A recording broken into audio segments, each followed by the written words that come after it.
E a gente segue falando sobre a gripe aviária. O Brasil é o maior exportador de carne de frango do mundo e pode perder 200 milhões de dólares por mês com a suspensão das exportações de frango, de acordo com os dados da Associação Brasileira de Proteína Animal.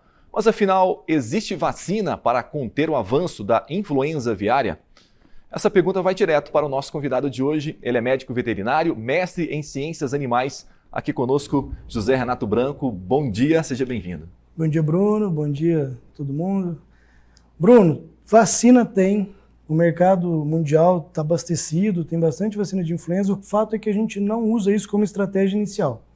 Toda vez que um vírus de influenza entra num país, a primeira estratégia, e a estratégia que o Ministério da Agricultura está adotando corretamente, é da erradicação do vírus. Então, a vacina é um tema para um segundo momento. Em termos de desenvolvimento, ela já existe, já tem vários desenhos de vacina que poderiam ser utilizados, mas não serão utilizados no primeiro momento, porque a erradicação é o foco por enquanto. Voltando lá atrás, então, o que é a gripe aviária, como ela é transmitida e como ela pode ser identificada? Então, a gripe aviária, o próprio nome carrega isso, ela é um vírus de influenza, igual a gente tem humano, a gripe humana, existe a gripe aviária, que causa lesões. A gente está acostumado a ver um quadro gripal, por exemplo, numa criança com estertor, com coriza. Isso pode acontecer, a influenza pode se apresentar de assintomática a quadros leves, até quadros de alta letalidade. O que a gente está vendo agora, por exemplo, no Rio Grande do Sul, é um quadro de alta letalidade em aves comerciais. A influenza aviária afeta todo tipo de ave, só que o tipo de lesão é que vai mudar. Você pega a ave silvestre, a ave migratória, por exemplo, consegue carregar esse troço lá dos Estados Unidos para cá, Canadá, e sem ter um grau de lesão severo. Isso entra numa granja de peru e dizima o lote em 3 dias. De galinha, igual aconteceu também. Então, a severidade com qual a influenza vai se apresentar, ela muda. Mas ela é um vírus de influenza e pode ter, sim, quadros brandos. Então, para quem tem ave em casa, um quadro simples de coriza pode sim ser uma influenza, pode acontecer. E qual que é o tratamento? Como eu mencionei anteriormente, vírus é um trem complicado, porque você não trata. A conduta para vírus, tanto em humano quanto em animal, é não realizar um tratamento. Você tem alguns casos onde você trabalha antivirais, mas não é o caso da influenza. A influenza, especificamente, não só não tem tratamento, como a conduta é o abate sanitário do lote e de tudo que tem em torno. O ovo que foi produzido, o resíduo que foi gerado, tudo isso precisa ser descartado, precisa ser eliminado o mais rápido possível. Casos suspeitos acontecem todos os dias, né? E aí ele vai para análise. Como é que é feito esse processo?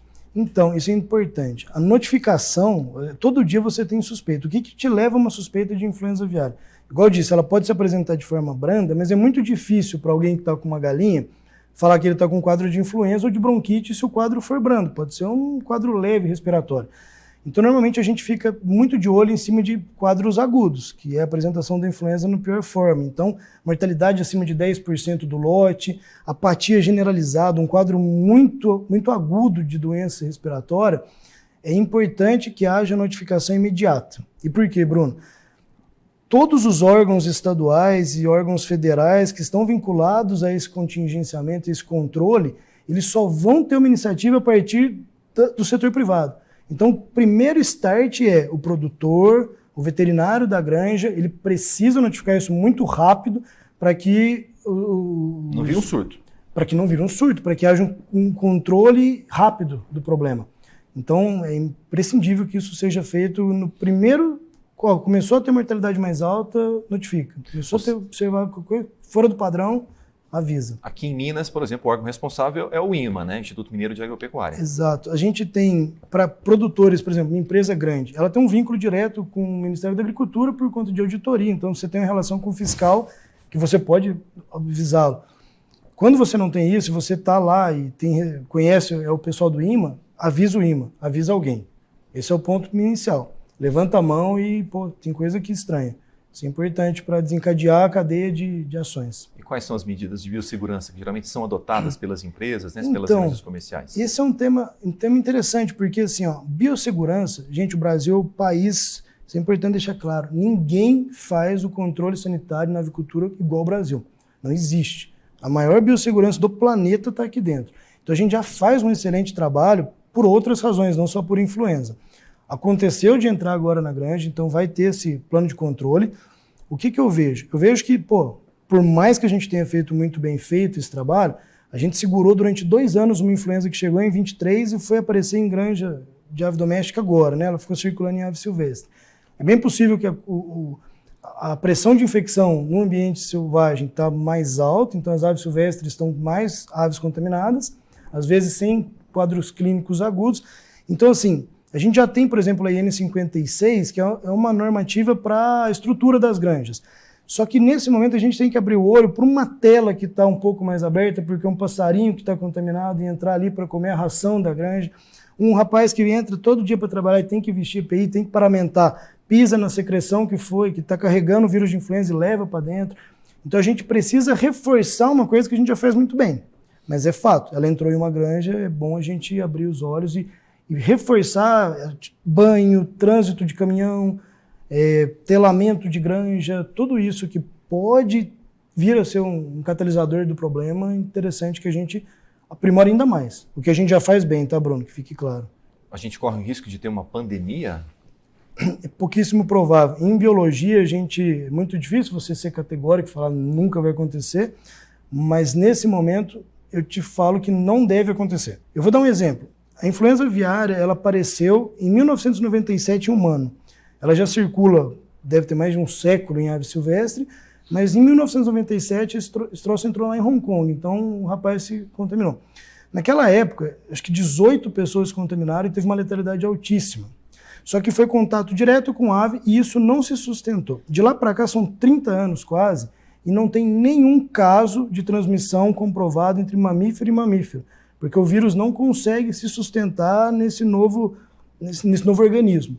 Então eu não vejo a pandemia na nossa frente, acho que não vai acontecer, não deve acontecer no curto prazo, pouquíssimo provável. Acho que a gente pode ficar tranquilo em relação a isso, mas para quem tem um contato direto com aves, é recomendado que tome muito cuidado. Em lotes que tem taxa de mortalidade muito alta, cara, EPIs, assim, não dá para facilitar quem está, veterinário, grupos de risco. Agora, entre a população, tranquilidade total, segue a vida, não vai acontecer uma pandemia no curto prazo. E essa é a pergunta que você deve mais estar ouvindo agora, né? As pessoas querem saber. Eu continuo consumindo carne de frango, ovos, então não existe nenhum tipo de contaminação através desses produtos. Não, você sabe o que é o risco? É o seguinte, imagina assim, é uma cadeia de coisas que teria que acontecer. Você precisa ter um lote desse com uma contaminação alta, esse produto chegar na gôndola, coisa que não acontece, porque o Ministério da Agricultura não deixa isso acontecer, e se chegar, ele não vai ser transmitido pela ingestão. Ele talvez pudesse ser transmitido pelo contato, mas esse aí é o contato que você teria com o vírus na granja. Então, não vai acontecer uma transmissão. Outro exemplo que eu gosto de falar de número. Faz 30 anos que esse troço infectou pela primeira vez um ser humano. Não tem nenhum caso confirmado de ingestão do vírus de influenza causando um problema. Não é isso que está acontecendo. É leite cru, é contato com alimento não processado, o vírus está lá e o contato leva à contaminação. Mas não precisem se preocupar, podem consumir ovo, podem consumir carne de frango tranquilamente. Essa aí é uma premissa básica, não precisa mudar esse comportamento não.